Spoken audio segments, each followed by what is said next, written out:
Happy Sunday. Welcome to another Hivetalk podcast. I have an interesting question to ponder over today. It's one that I've received quite a lot of. It's a question about...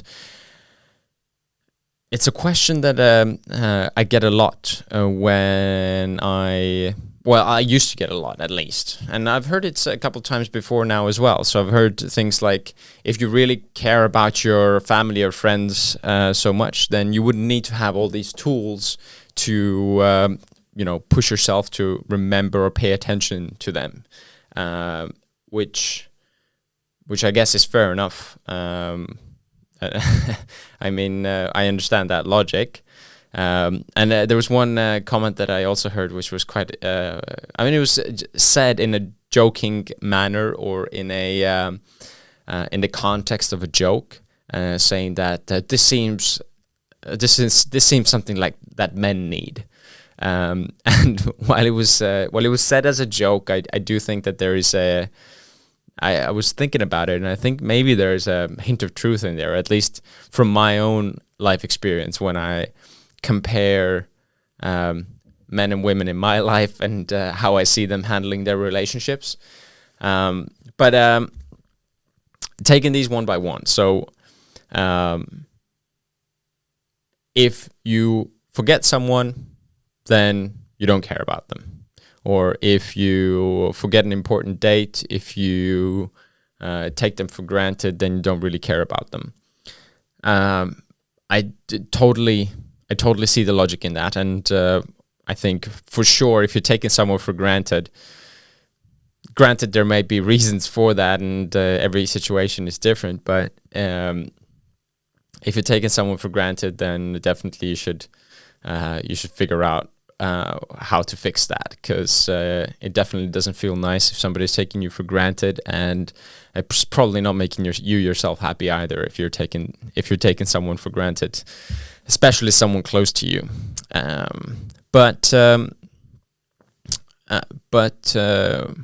not caring and forgetting, I don't think those things are as related. So forgetfulness, in my opinion, has a ton of different aspects to it, particularly when it comes to forgetting things like, just actually anything, to be honest. So the challenges that I have mostly in my life, I think, are mainly stress-induced, induced by the fact that I just am a little bit of a people pleaser, so I tend to say yes to everything and maybe not I don't have the best habits in place to make sure that I've recorded everything in my diary so that I don't double book myself, or make sure that I don't forget these things, So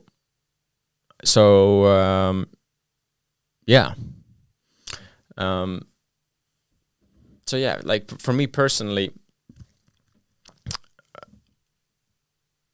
because I do a lot of different things, I have two different things I'm working on actively. I like to do my hobbies, which take up a lot of time, and now doing podcasts as well.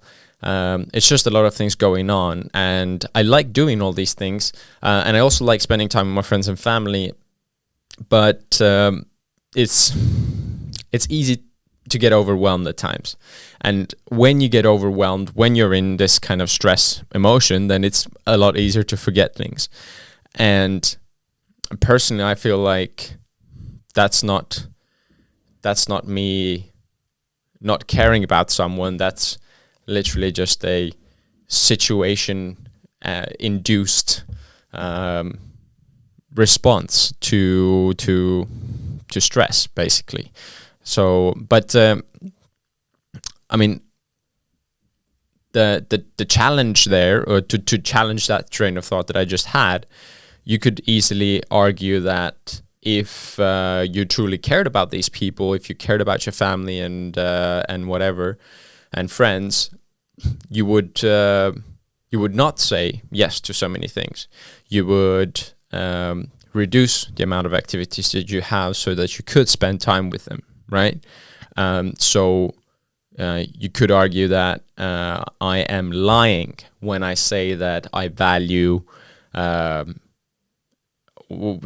my values are sort of family, friends, and then sorry, I believe it's my own health and sort of well-being, my family, my friends, and then my work and hobbies and so on. So maybe that's just something that I've elected to be my values, and I have actually. It's something that I did very consciously. I believe first time I kind of thought about it and wrote it down was when I was reading the book 7 Habits of Highly Effective People by Stephen R. Covey. And basically what you can say is that what your values are things that you actually act out. So if I'm forgetting stuff, then this means I'm actually not valuing my friends, right? But I don't think that's the way you should really judge what someone's values are, because values are something that we can actually work on, we can change over time, and we can work to proactively choose what our values are and then try to act and live according to our values. And when we live according to our values, that's when we actually feel the best. That's the idea of a sort of value-driven or purpose-driven life, right? Is that you're living your highest values. So yeah, I don't think if I forget stuff about my friends or family, I'm not I don't care about them. I think what you could definitely say is you can say that I am missing the mark with living according to my values. And if you've ever experienced that yourself, when you miss the mark, feeling, and when you miss the mark with living your values, you don't feel that great. I certainly feel awful when I forget an important date or someone's birthday, or it sucks. And I think the fact that you would pick up something like My Hive or try to impose or implement a new habit of journaling or making or starting to work with a personal calendar that marks down everything, where you mark down all of your reminders and so on, I think it's super valuable, and I think it's super commendable that you would take that proactive step towards learning to be better. And the thing is, like, if you start practicing these things, practicing making notes on your calendar, practicing journaling, when you write things through, that in itself will allow you to remember things better, right? So I think all in all, it's if anything, using tools and these types of things, it shows that you care. It shows that you care enough to want to be better, and you're actually taking steps towards being better. What would be much worse would be that you don't care that you're shit at relationships and you're not doing anything about it. So I would say, yeah, if you feel like you value your friendships, you value the relationships you have with your family, but you are struggling.